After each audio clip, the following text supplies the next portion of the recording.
رسول اللہ صلی اللہ علیہ وسلم جب اس دنیا کے اندر آئے، جب مکہ کو فتح کیا، اس وقت بیت اللہ کے اندر کم و بیش 360 بت موجود تھے. یعنی اس معاشرے کے اندر شرک عام تھا، اور صرف عام نہیں تھا بلکہ شرک اور اعمال کو عبادت سمجھ کے کیا جاتا تھا. اللہ کے تقرب کے لیے ان بتوں کی پوجا کی جاتی تھی. مکہ کے اندر بیت اللہ کے اندر جب سب سے پہلے اسماعیل علیہ السلام آئے، ابراہیم علیہ السلام نے اللہ کے گھر کی تعمیر کی اور لوگوں کو اس گھر کی طرف اللہ کی توحید کی دعوت دیتے ہوئے ندا لگائی. اور اسماعیل علیہ السلام نے اپنی اولاد کی اور اپنے قبیلے کی لوگوں کی جو تربیت کی وہ یقینی طور پر توحید پر تھی. وہ دین ابراہیم توحید پہ تھے، کسی قسم کا کوئی شرک اللہ کے ساتھ، اللہ کی عبادت کے اندر، اللہ کی صفات کے اندر موجود نہیں تھا. تو پھر یہ کیسے ہوا کہ بیت اللہ کے اندر 360 بت آ گئے؟ عرب کے اندر شرک کیسے پھیلا؟ ابتدائی دور میں اسماعیل علیہ السلام اور ان کے اولاد کے اندر تمام لوگ دین ابراہیم پر کاربند تھے، توحید کی دعوت، توحید پہ زندگی گزارنے والے. لیکن وقت گزرنے کے ساتھ ساتھ اللہ کی اس دعوت کو بھلا بیٹھے، حتیٰ کہ دین ابراہیمی کے بس چند شعائر ان کے اندر باقی رہ گئے. اسی دوران بنو خزاعہ کے ایک سردار جس کا نام عمر بن لوحی تھا، اس کا تجارت کے سفر کے دوران شام کے کچھ علاقوں سے گزر ہوا. شام کے اندر اس نے دیکھا کہ وہاں لوگ بتوں کی پوجا کر رہے ہیں. عمر بن لوحی بڑا دیندار اور بیت اللہ کی خدمت کرنے والا، لوگوں کی خدمت کرنے والا، سخاوت اور لوگوں کے ساتھ بہت زیادہ متعاون تھا، اور قریش کے اندر، عرب کے اندر اس کا ایک بہت بڑا مقام تھا مذہبی لحاظ سے. اس نے سمجھا یہ ملک شام پیغمبروں کی سرزمین ہے، یہاں پہ اللہ کی طرف سے بلائیاں نازل ہوئی ہیں، بہت سارے انبیاء آئے ہیں. اگر یہاں پر بتوں کی پوجا کی جا رہی ہے تو یقیناً یہ احسن عمل ہے، اچھا کام ہے. تو وہ شام سے ایک بت جس کا نام حبل تھا اس کو اپنے ساتھ لے آیا. تو یہ سب سے پہلا بت تھا جو مکہ کے اندر، بیت اللہ کے اندر نصب کیا گیا. چونکہ وہ سردار تھا اور اہل مکہ میں اور عرب کے اندر اس کی مذہبی لحاظ سے بہت عزت و احترام سے دیکھا جاتا تھا. جب اس نے اہل مکہ کو اس بت کی عبادت کرنے کی دعوت دی، شرک کی دعوت دی اللہ کے ساتھ، تو اہل مکہ نے اس پہ لبیک کہا. چونکہ اہل مکہ بیت اللہ کے والی تھے، عرب کے باشندے تھے، تو ان کے اس عمل کو عرب کے باقی باشندوں نے بھی ہاتھوں ہاتھ لیا کہ اگر اہل مکہ یہ کام کر رہے ہیں تو یقیناً یہ بہت اچھا کام ہے. تو اس طرح سے عرب کے اندر بت پرستی کا آغاز ہوا. حبل پہلا بت تھا جس کو بیت اللہ میں نصب کیا گیا. اس کے بعد وقت گزرنے کے ساتھ ساتھ عرب کے اندر 3 بڑے بت، جن میں سے ایک کا نام منات تھا، جو کہ بحر احمر کے ساحل پر خدیر کے مقابل ایک مشدد کے مقام پر نصب کیا گیا تھا. اور عرب جب حج کے لیے آتے تھے تو اس بت کے پاس آ کے احرام باندھتے تھے، اس بت کے لیے نظر و نیاز کرتے تھے. دوسرا بت لات جو کہ طائف کے اندر، اور تیسرا بت عزا جو کہ وادی نخلا کے اندر نصب کیا گیا، جس کا ذکر اللہ تعالیٰ نے قرآن حکیم کے اندر الفاظ سے فرمایا ہے. افرأیتم اللات والعزی ومناۃ الثالثۃ الاخری، کہ تمہارے یہ بت، یہ لات، یہ عزا، یہ منات، کہ اللہ سے زیادہ ان کی قدر آپ کے یہاں موجود ہے، جبکہ اللہ نے پیدا کیا ہے. اللہ نے اپنے انبیاء بھیجے ہیں محمد رسول اللہ صلی اللہ علیہ وسلم کی شکل کے اندر، اور انبیاء اللہ تعالیٰ نے اپنا کلام نازل کیا ہے قرآن حکیم کے اندر، اور تمہارے یہ بت ہیں جن کے تم پوجا کرتے ہو. اسی طرح اس کے بعد نوح علیہ السلام کی قوم کے اندر 5 بڑے بزرگ تھے، اللہ کے نیک بندے تھے. جب وہ فوت ہو گئے تو شیطان نے ان کی آنے والی نسل کو کہا کہ یہ اللہ کے نیک بندے ہیں، تو یہ چونکہ فوت ہو چکے ہیں تو ان کی یاد کے لیے ان کی تصویریں بنا کر اپنے پاس رکھتے ہیں تاکہ آپ کو یاد آتا رہے اور آپ اللہ کی عبادت کرتے رہیں. اور جب یہ نسل گزر گئی اس کے بعد اگلا لوگوں کو شیطان نے بہکایا کہ آپ نے جو تصویر رکھی ہوئی ہے یہ ضائع ہو جائے گی، ان کے بت بنا کر ان کی پوجا کریں. تو اس طرح سے آدم علیہ السلام کے بعد نوح علیہ السلام کے دور تک شرک موجود نہیں تھا. تو یہ سب سے پہلا شرک تھا جو قوم نوح کے اندر شروع ہوا. تو وہ 5 صلحاء یا 5 اولیاء جن کے نام کے بت انہوں نے بنائے تھے، ان کا ذکر سورہ نوح کے اندر اللہ فرماتے ہیں وَقَالُوا لَا تَذَرُنَّ آلِهَتَكُمْ. وہ قوم کے سردار کہنے لگے کہ تم نے اپنے الہوں کو نہیں چھوڑنا. وَلَا تَذَرُنَّ وَدًّا، ان میں سے پہلا بت ود. وَلَا سُوَاعًا وَلَا يَغُوثَ وَيَعُوقَ وَنَسْرًا. ود، سوا، یغوث، یعوق اور نصر، یہ 5 بڑے بت تھے. عمر بن لحی کے بارے میں بتایا جاتا ہے کہ اس کے پاس ایک جن موجود تھا جو اس کے تابع تھا. اس جن نے ان کو بتایا کہ یہ 5 بت جو قوم نوح کے بت ہیں یہ جدہ کے اندر ایک جگہ پہ مدفون ہیں. عمر بن لحی جدہ گیا، اس مقام سے ان بتوں کو نکالا اور لا کر مکہ کے اندر جب حج کا زمانہ آیا، حج کے لیے لوگ آئے تو تمام قبیلوں کے لوگوں کو ہر قبیلے کے سردار کو ایک ایک بت دے دیا. اس طرح سے یہ بت پرستی مکہ سے نکل کر ہر قبیلے کے اندر اور ہر قبیلے کے ہر گھر کے اندر پہنچ گئی. اسی طرح بیت اللہ کو مشرکین نے بتوں سے بھر دیا، ہر کام کے لیے الگ بت. جب رسول اللہ صلی اللہ علیہ وسلم نے مکہ کو فتح کیا تو اس وقت 160 بت مکہ کے اندر موجود تھے بیت اللہ کے اندر. تو رسول اللہ صلی اللہ علیہ وسلم نے خود اپنے ہاتھ سے ان بتوں کو توڑا. آپ ایک ایک بت پر چھڑی مارتے جاتے اور وہ گرتا چلا جاتا، پھر آپ کے حکم سے ان کو بیت اللہ سے مسجد حرام سے باہر نکال کر چلا دیا. غرضے کہ یہ شرک اور یہ بت پرستی یہ اہل جاہلیت میں مشرکین مکہ کے اندر دین کا رتبہ اختیار کر گئی تھی. اور ان کو بڑا گھمنڈ تھا کہ ہم دین ابراہیم پر ہیں اور ان بتوں کی پوجا یہ دین ابراہیم کے اندر ہے. اسی طرح مشرکین مکہ کے اندر پرستی کے کچھ خاص طریقے رائج تھے جن کا موجود بھی عمر بن لحی تھا. اس کی اختراعات تھی کیونکہ قابل احترام مذہبی سردار تھا وہ. اور اہل جاہلیت سمجھتے تھے کہ عمر بن لحی کی اختراعات اصل میں دین ابراہیم کے اندر بدعات حسنہ ہے. یعنی یہ ایسے بدعات ہیں کہ جو اچھی ہیں،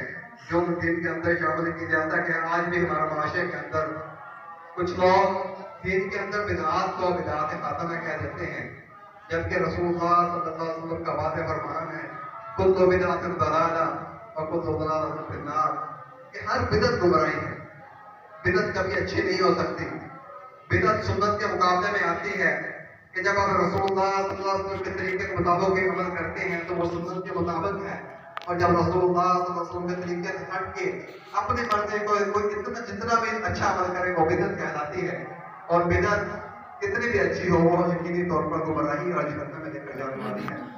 تو اسی طرح عمر بن لحی کی اختراعات کو بھی بدعات حسنہ سمجھتے ہیں. اور بدعات کے اندر پہلی بدعت یہ تھی کہ وہ مشرکین اپنے بتوں کے پاس مجاور بن کر بیٹھتے تھے، اپنے بتوں کے پاس جا کر پناہ ڈھونڈتے تھے. جیسے کہ اللہ تعالیٰ نے حکم دیا ہے اعوذ باللہ من الشیطان الرجیم کہ جب بھی پناہ مانگنی ہے اللہ کی پناہ مانگنی ہے، اللہ سے مدد طلب کرنی ہے، تو مشرکین مکہ اپنے بتوں سے پناہ طلب کرتے تھے، انہیں زور زور سے پکارتے تھے، مدد کے لیے پکارتے تھے، حاجت روائی کے لیے، مشکل کشائی کے لیے ان سے فریاد اور التجائیں کرتے تھے، اور یہ سمجھتے تھے کہ اللہ سے ہماری سفارش کریں گے۔ تو یہ بھی وہ عقیدہ ہے جو مشرکین مکہ کے اندر موجود تھا، اور بدقسمتی سے ہمارے معاشرے کے اندر بھی یہ سر عام موجود ہے، جو کہ سراسر شرک اور اللہ کی نافرمانی اور گمراہی کا رستہ ہے۔ اسی طرح دوسری بدعت جو مشرکین مکہ کرتے تھے، وہ اپنے بتوں کا ہاتھ جوڑ دعا کیا کرتے تھے، ان کے سامنے عجز و نیاز کرتے تھے، انہیں سجدہ کرتے تھے۔ بعین ہی سیم بدعات، سیم طریقہ کار ہمارے معاشرے کے اندر مختلف بزرگان کے نام پر، اولیاء اللہ کے نام پر ان کا حج کیا جا رہا ہے، طواف کیا جا رہا ہے، عجز و نیاز کیے جا رہے ہیں۔ تو جس طرح سے وہ شرک غلط تھا، اسی طرح یہ بھی مشرک ہے اور وہ بھی مشرک ہے، اور شرک ایک ایسا گناہ ہے کہ اللہ تعالیٰ نے فرمایا ہے ان اللہ لا یغفر ان یشرک بہ، اللہ تعالیٰ مشرک کو کبھی معاف نہیں کرے گا۔ اللہ تعالیٰ ہمیں شرک سے اور بدعات سے محفوظ فرمائے۔ اسی طرح بتوں کے لیے نذرانے اور قربانیاں پیش کرتے تھے، وہ اپنے جانوروں کو کبھی بتوں کے آستانوں پر لے جا کر ذبح کرتے، خاص جانور جن کو بتوں کے آستانوں پر ذبح کیا جاتا، یا کسی جانور کو کسی دوسرے مقام پر ذبح کرتے تو اس بت کا نام لیتے، ان بتوں کے نام پر ذبح کرتے۔ اللہ تعالیٰ نے دونوں صورتوں کا قرآن حکیم کے اندر ان کی پرزور طریقے سے مذمت کی ہے۔ حرمت علیکم المیتۃ، اللہ تعالیٰ فرماتے ہیں کہ آپ پر حرام ہے کیا چیز؟ المیتۃ، مردار، والدم اور خون، ولحم الخنزیر، خنزیر کا گوشت، وما اہل لغیر اللہ بہ، اور ہر وہ چیز جو اللہ کے علاوہ کسی دوسرے کے نام پہ ذبح کی گئی ہو، یہ اللہ کے علاوہ کسی دوسرے کے نام پہ دی جائے۔ اسی طرح اللہ فرماتے ہیں والمنخنقہ والموقوذہ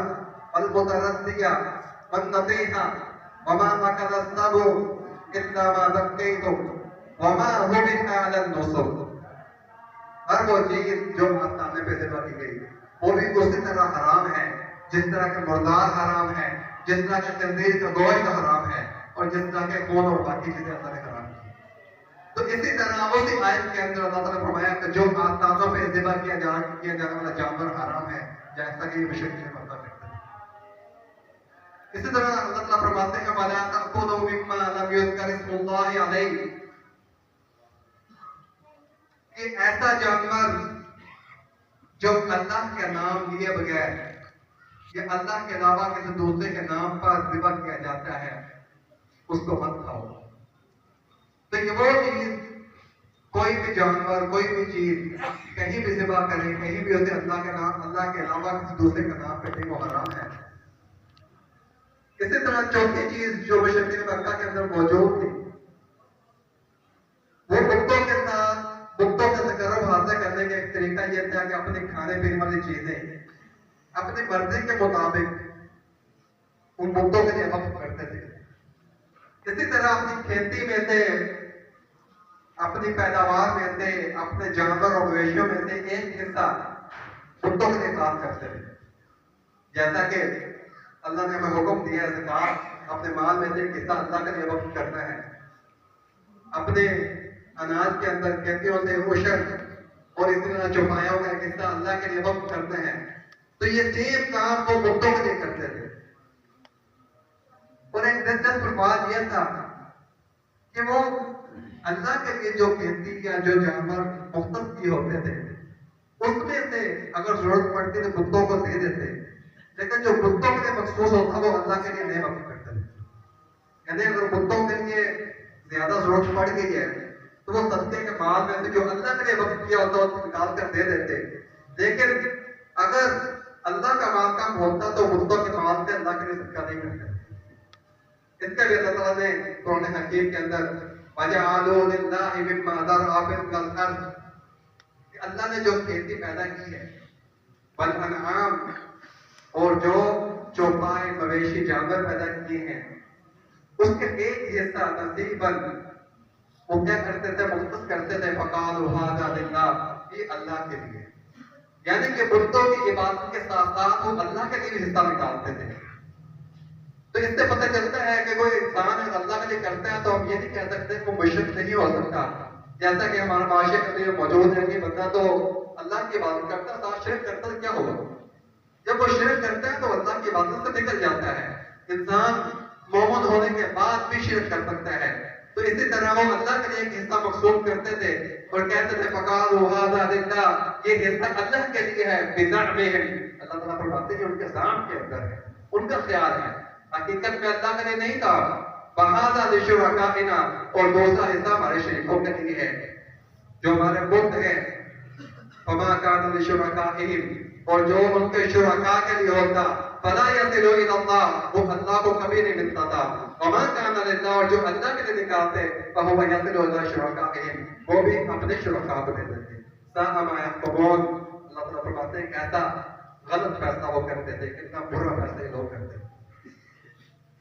تو اللہ تعالیٰ نے بڑے سخت الفاظ کے اندر ان چیزوں کی تردید کی ہے کہ جو اللہ نے مال دیا ہے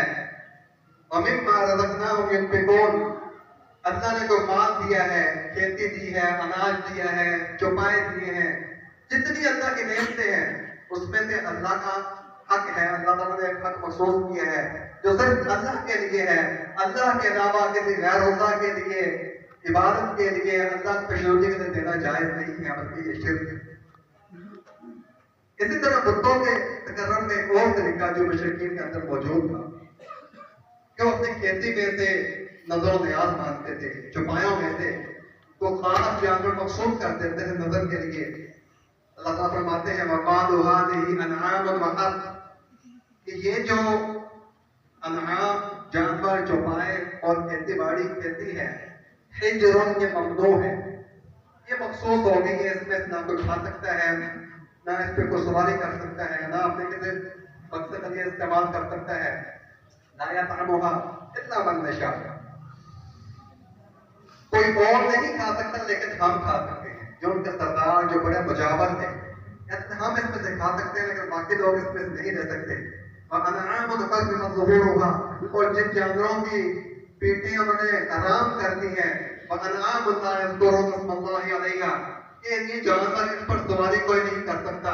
ان کو اپنے کھیتی باڑی کے لیے استعمال نہیں کیا جا سکتا، اور ایسے جانور جن پر اللہ کا نام نہیں لیا، افتراء علیہ، اللہ پر بہتان باندھنے کے لیے، اللہ کی نافرمانی کرتے ہوئے، اللہ کے ساتھ شرک کرتے ہوئے، سَيَجْزِيهِمْ بِمَا كَانُوا يَفْتَرُونَ، تو یقیناً جو یہ جھوٹ بولتے ہیں، اللہ پر الزام لگاتے ہیں، اللہ کے ساتھ شرک کرتے ہیں، ان کی بہت بری جزا کو دی جائے۔ تو یہ بڑی عجیب منطق تھی کہ وہ مجاور جو بتوں کے پاس بیٹھتے تھے وہ خود تو کھاتے تھے لیکن لوگوں کے لیے ممنوع تھا کہ لوگ اس کو نہیں کھا سکتے، لوگ اس کو استعمال نہیں کر سکتے، لوگ اس پر سواری نہیں کر سکتے۔ اسی طرح کچھ جانوروں کو انہوں نے خاص نام دیے ہوئے تھے۔ ایک جانور مثلا ایک اونٹنی تھی جس کو صاحبہ کہا جاتا ہے، جس کا اللہ تعالیٰ نے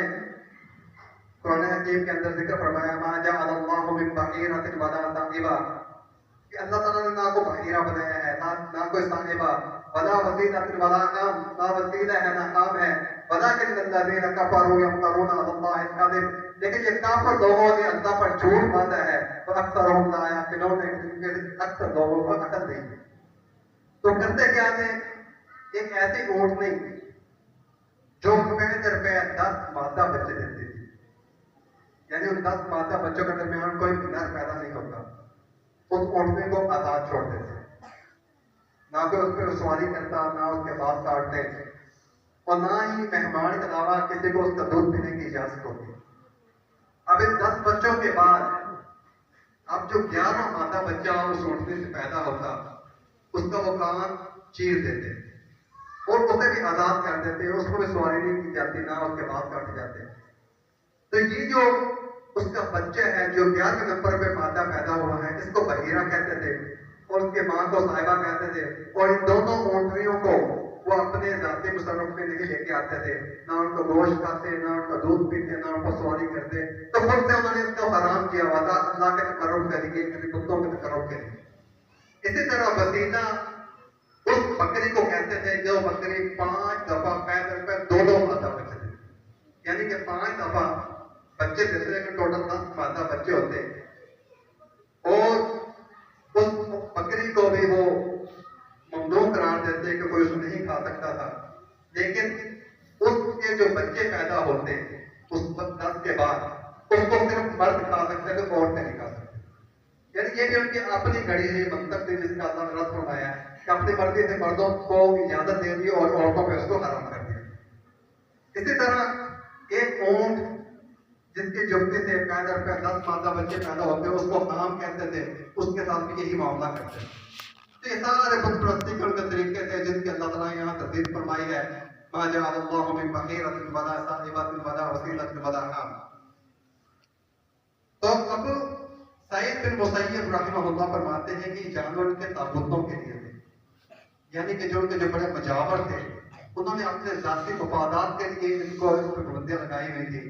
اور عمر بن لحی پہلا شخص تھا جس نے بتوں کے نام پہ یہ جانور چھوڑے تھے،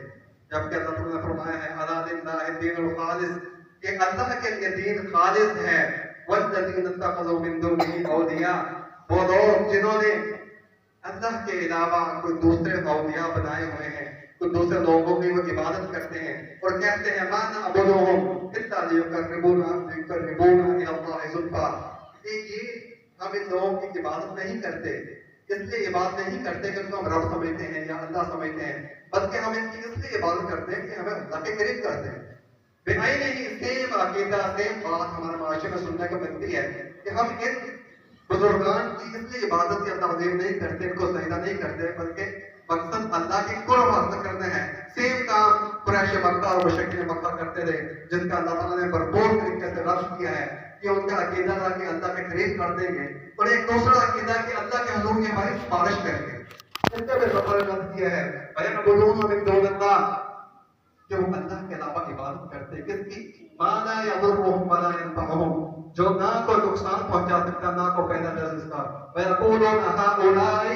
شُفَعَاؤُنَا عِندَ اللَّهِ، کہ ہم تو اس کی عبادت کرتے ہیں کہ یہ ہمارے اللہ کا سفارشی ہے۔ اور آج بدقسمتی سے ہمارے معاشرے کے اندر یہ سوچ یہ عقیدہ موجود ہے جو کہ گمراہی پر منحصر ہے اور اللہ کے ساتھ شرک ہے۔ اللہ تعالیٰ سے دعا ہے اللہ تعالیٰ ہمیں ان مشرکین مکہ کے ان باطل عقائد اور شرک اور بدعات جیسے عقائد سے محفوظ فرمائے، اور اللہ کے خالص دین جو کہ توحید پر قائم ہے، جس کا اللہ نے حکم دیا ہے، اللہ نے ہمیں توحید پر زندگی گزارنے کا حکم دیا ہے، رسول اللہ صلی اللہ علیہ وسلم کی سنت اور طریقے کے مطابق زندگی گزارنے کا حکم دیا ہے، اس کے مطابق اپنی زندگی کو گزارنے کی توفیق عطا فرمائے۔ سبحان ربک رب العزۃ عما یصفون وسلام علی المرسلین الحمد للہ۔